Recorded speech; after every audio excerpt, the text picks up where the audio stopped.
अस्सलाम वालेकुम। मेरा नाम मोहम्मद अली है और आप देख रहे हैं get your manufacturing success with Mohammad Ali. Mould design math के ट्यूटोरियल के साथ खुशामदीद। और आज के लेक्चर में हम डिस्कस करेंगे फ्लैश गेट, जो कि फ्लैट कंपोनेंट के लिए हाईली रेकमेंडेड है।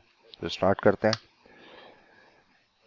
Design flash gate will be applied to the flat and long और plate shape moulded product, preferably in multi cavity moulds. यानी फ्लैश गेट उन कंपोनेंट के लिए रेकमेंडेड है मोल्ड में जो कि फ्लैट हो, ठीक है, और लॉन्ग हो, ठीक है। यानी फ्लैट होने के साथ साथ प्लेट की तरह जो है वो फ्लैट प्लेट की तरह लंबे शेप में हो, उनके लिए रेकमेंडेड है। This type is effective at preventing deformation by suppressing residual strain, ठीक है।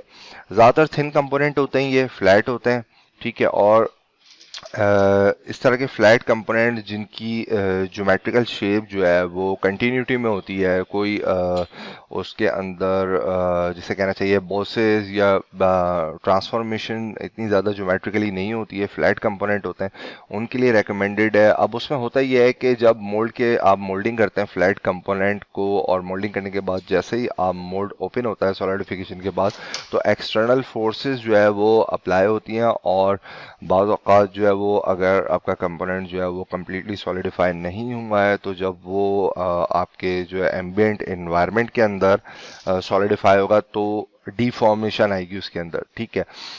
तो रेकमेंडेड ये है कि मोल्ड की कैविटी के अंदर ही उसको जो है वो सॉलिडिफाई हो, ताकि डिफॉर्मेशन अगर आ रही है तो जो भी उसकी कैविटी का शेप है उसके अकॉर्डिंगली ही वो रहे, ठीक है। तो ये मेन एक पॉइंट है जिसकी वजह से जो है वो हम फ्लैश गेट बनाते हैं। Residual strain is the deformation from the non load state to the zero state, ठीक है।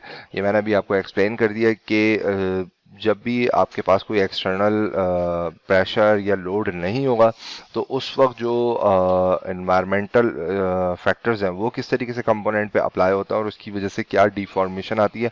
फ्लैट कंपोनेंट में ये प्रॉब्लम जो है वो काफ़ी कॉमन है, ठीक है।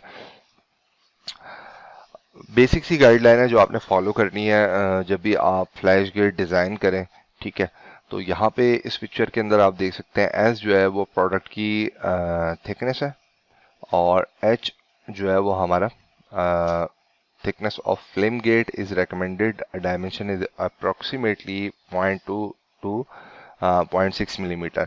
यानी ये वो थिकनेस है जो रनर के डायमीटर से जो कंपोनेंट के दरमियान का जो डिस्टेंस है, ये जो आप देख रहे हैं यहाँ पे एल शेप का जो एरिया है, ठीक है, जो कि 0.5 से 0.2 रेकमेंडेड है, इसकी थिकनेस जो है वो 0.2 से 0.6 तक रेकमेंडेड है। मिनिमम साइज रखें हैं, उसके बाद आप ट्राई आउट करें, फिर साइज को इम्प्रूव करें अगर ज़रूरत हो।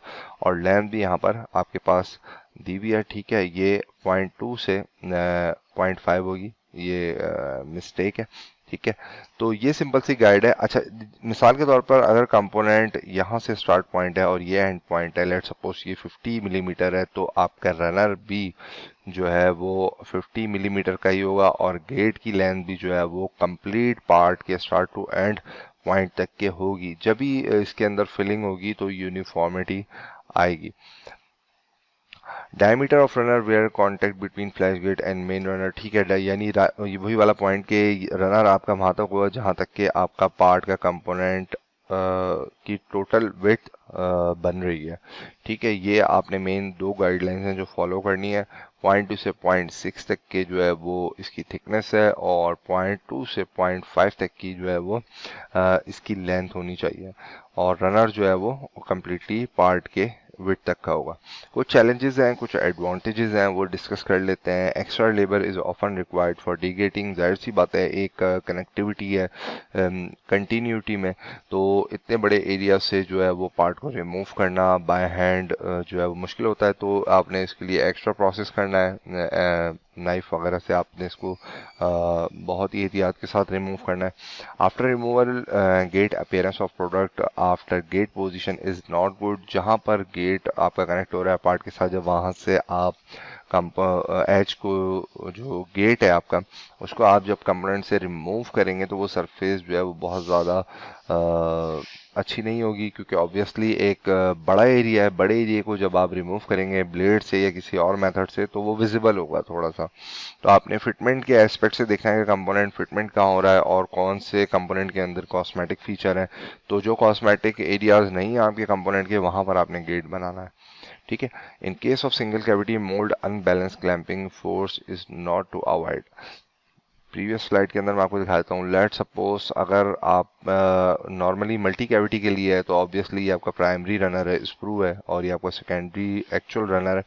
तो बैलेंस करने के लिए यहाँ पर एक अपोजिट डायरेक्शन में एक कैविटी बननी चाहिए। इन केस अगर आपको जो है वो सिंगल कैविटी बनानी पड़ जाएगी तो यहाँ पर आपके पास क्या होगा कि मोल्ड में अनबैलेंसिंग आएगी उसकी क्लैंपिंग फोर्स के अंदर। ठीक है, यानी जब इंजेक्शन प्रेशर अप्लाई होगा मोल्ड के अंदर तो सिंगल कैविटी किसी एक ही साइड पर होगी, तो बैलेंस नहीं हो सकेगा। तो नॉर्मली रेकमेंडेड ये है कि मल्टी कैविटी बनाएं, और अगर आपको सिंगल कैविटी बनाने की ज़रूरत पेश आ जाती है तो वहाँ पर आप इस फैक्टर को एलिमिनेट नहीं कर सकते हैं। ठीक है। एडवांटेजेस में देखते हैं। As we start to inject from one and the material flow is in one direction only and no weld line will appear. ठीक है, यहाँ से आप देख सकते हैं कि जब आप इसको एक डायरेक्शन से, इसमें तो खैर यहाँ पर इसने पूरा पार्ट तक कवर नहीं किया। रिकमेंडेड ये है कि रनर आपका बिल्कुल एंड पॉइंट तक होना चाहिए। तो जब इक्वली फ्लो करता हुआ जाएगा तो एयर जो है वो, जो आपका यूनिफॉर्मिटी आएगी फ्लो के अंदर, उसके आगे एयर होगी, वो कहीं ट्रैप नहीं होगी और कहीं वेल्ड लाइन नहीं आएगी। ये इसका मेन एडवांटेज है।